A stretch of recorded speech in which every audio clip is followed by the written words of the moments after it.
Hello everyone and welcome back to the channel.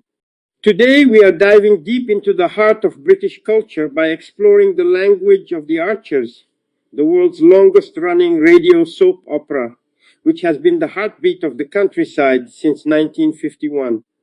For advanced learners, the fictional village of Ambridge acts as a living archive of the English language. To truly master British English at a near native level, you must understand the nuances of its rural language, where family drama and agricultural business are inextricably linked. In this lesson, we are going to analyze three specific expressions that are buried in the history of the land, from 16th century palaces to post-war farming practices. We will examine the emotive power of being a whipping boy, the betrayal of being left in the lurch, and the technical historical weight of grubbing up hedgerows. I'm now going to play three sequences from the episode broadcast on Thursday, April 23rd, 2026. As you listen, try to catch the tone and the specific context in which these idioms are used. Let's head over to Ambridge for our first clip. Oh, thank you. Have you seen Brian today? Nope, he's not been about. Seems he's happy to leave me alone to run the farm, just not inherit it. What's the definition of madness? Doing the same thing over and over again and hoping something different will happen. Yeah, something like that. And yet here I am, back being Brian's whipping boy. Stella learnt her lesson, she got out. Well, it's different for Stella, though, isn't it? She was an employee, it's not her family farm. Well, it was your home. Yeah, and there were wonderful times. All the big family Christmases, summers splashing in the pool, Mum getting cross if we got her hair wet, Dad on a lounger reading his Farmer's Weekly.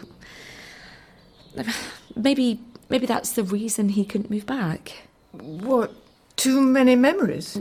I did wonder, when you announced you were buying the place, I thought he might find it difficult. He seemed genuinely thrilled, though. It's not that, Alice. No? Sorry, you don't want to talk about it. No. It's just I still don't understand why he's left me in the lurch either.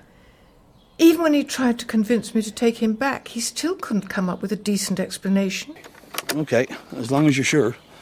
Ian, wait. Well, I thought we were going this way. Just hold on a second. I want to take in the view. Okay. I still remember Mum telling Debbie and me she was marrying Brian and that we'd be moving into home farm. I really wasn't very sure about him. He was so different from Roger, but then I don't think he knew what to make of me either. Certainly don't remember him ever playing with me. Instead, he'd take me with him for walks around the farm. He'd tell me about all the improvements he was making, which hedgerows he was grubbing up to make room for bigger machinery, which new break crops he was planting where. Those clips show the emotive power of these words in context.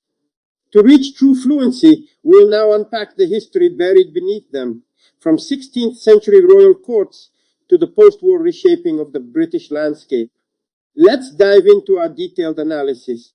How can a forgotten French board game, the strange rules of a 16th century royal court, and post-war agriculture actually help you master advanced British English?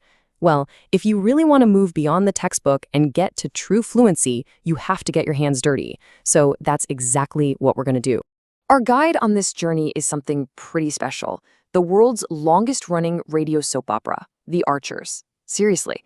Since 1951, it's been broadcasting from this fictional English village called Ambridge, creating a living, breathing archive of the English language. It's going to be our language lab.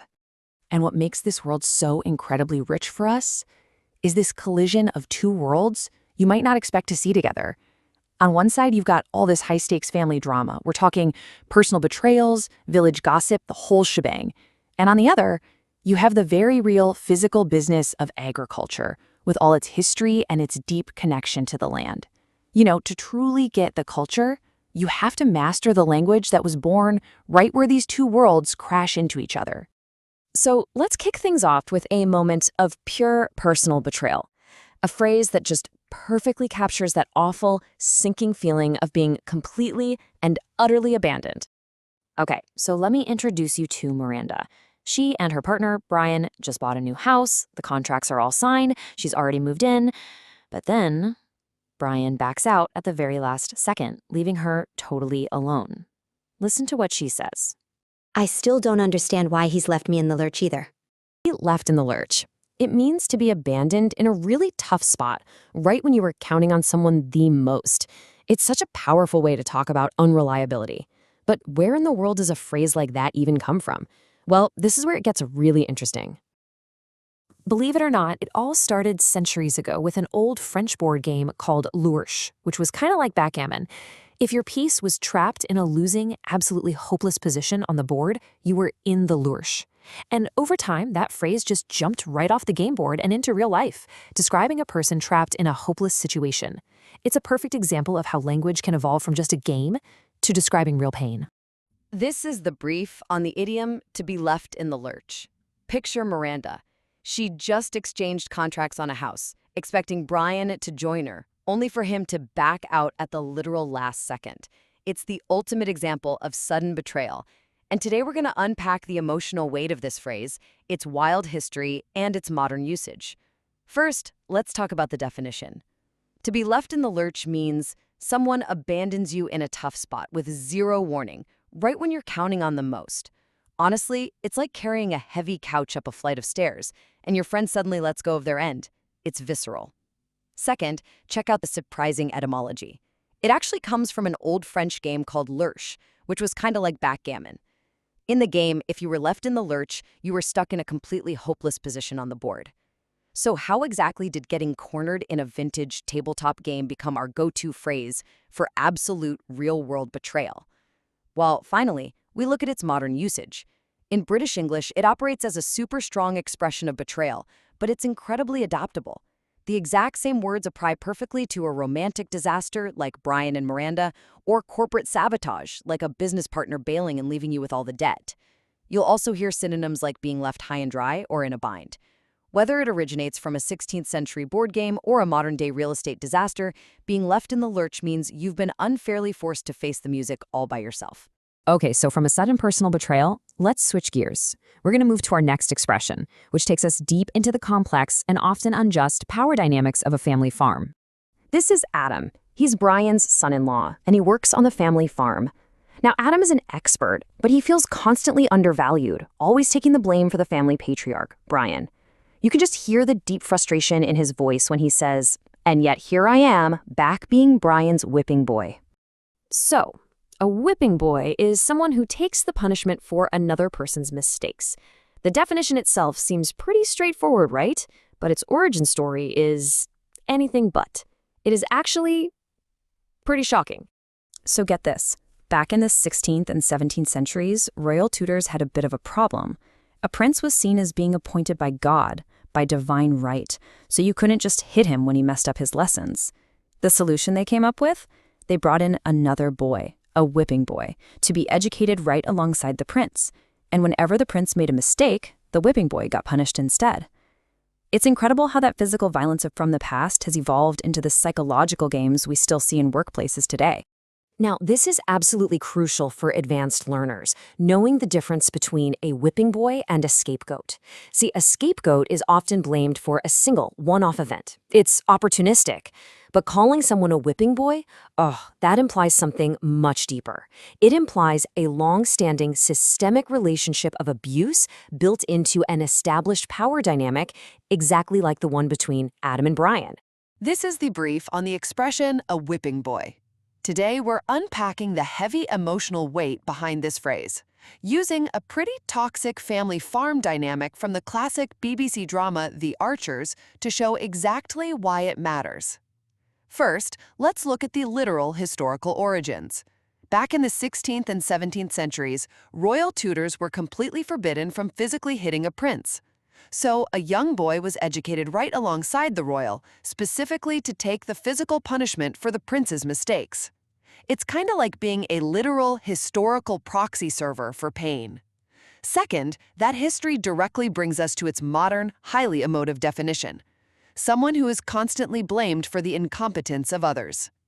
Take Adam and Brian from The Archers.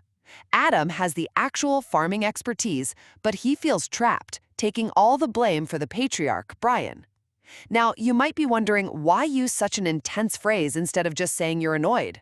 Well, because calling someone a whipping boy highlights a really deep sense of victimhood and totally unbalanced power dynamics. Finally, we have to talk about the critical difference between a whipping boy and a scapegoat. People swap these words constantly, but they absolutely are not interchangeable. A scapegoat usually just takes the fall for a single specific event. Time and repetition are the key factors that make a whipping boy so much worse, because it implies a long-standing repetitive relationship of abuse or blame. So while a scapegoat might take the fall for a single mistake, a whipping boy is trapped in a long-term cycle of taking the heat for somebody else's incompetence. All right, so we've looked at social hierarchies. Now let's move to the physical land itself, with a phrasal verb that is literally rooted in the soil of British history. We're back with Adam again.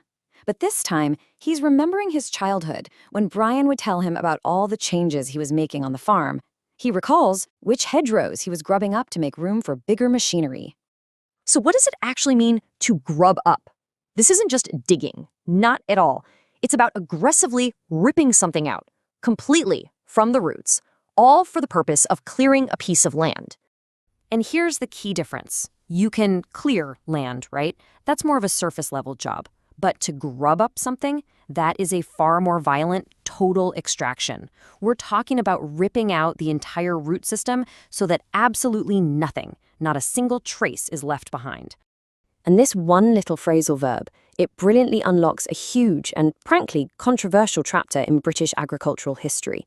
After World War II, to make way for massive machinery and industrial-scale farming, farmers grubbed up thousands of miles of ancient hedgerows. It was seen as progress at the time, but it caused catastrophic damage to local biodiversity, a legacy that people are still grappling with today. Now, if you really want to use this phrase like a native speaker, you gotta know its common partners, what we call collocations. You see, we don't just grub up anything. We grub up ancient hedgerows. We grub up stubborn tree stumps. We might even grub up an entire orchard. You see the pattern, don't you? It's almost always used for the complete and total destruction of something natural that's been there for a long time. This is the brief on the rural phrasal verb to grub up. You know, in the long-running BBC radio drama The Archers, set in the fictional farming village of Ambridge, the characters use specific agricultural terms that actually reveal the real-world, deeply impactful history of the British landscape. First, let's talk about what grubbing up actually means. It's this intense physical process of digging something up completely by the roots to clear land. And usually we're talking about stumps or entire orchards here. It's definitely not just lightly clearing a field, right? Think of it less like giving a field a quick haircut and way more like violently extracting a tooth, getting every single bit of the root out. Now, that intense physical extraction didn't just happen by accident. Second, we've got to look at the post-WW2 agricultural boom that really drove this trend. Real-world farmers, much like Ambridge's veteran character Brian teaching young Adam all about farm improvements, grubbed up ancient hedgerows specifically to make room for massive new industrial farming machinery. So what does ripping out hedges actually mean for the environment? Well, finally, that question brings us to the modern-day ecological regret we're seeing. Today, grubbing up those ancient hedgerows is widely regretted because of the absolutely devastating damage it caused to local biodiversity. It's wildly ironic, honestly, that yesterday's celebrated farm improvements literally became today's ecological disasters, permanently altering the ecosystem.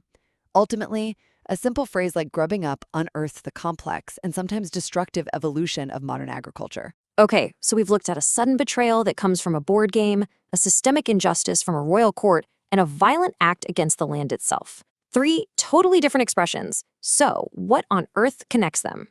The answer is that advanced vocabulary isn't just some random list of words you have to memorize.